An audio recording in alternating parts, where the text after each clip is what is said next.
সুন্দর একটা মাছ বিক্রি হয়েছে আমাদের।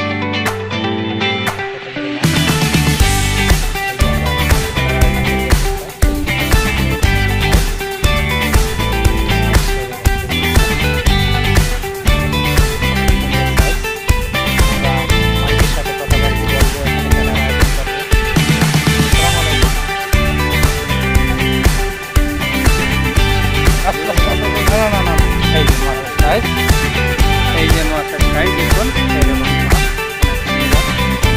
আরো বড় আছে মনে হয় ভাই, না ভাই মাছের সাইজটা দেখুন। এই যে আলাদিন কাকা যাচ্ছে, এই হলো খামার, ওদিকে বড়, এদিকে এই যে খামার।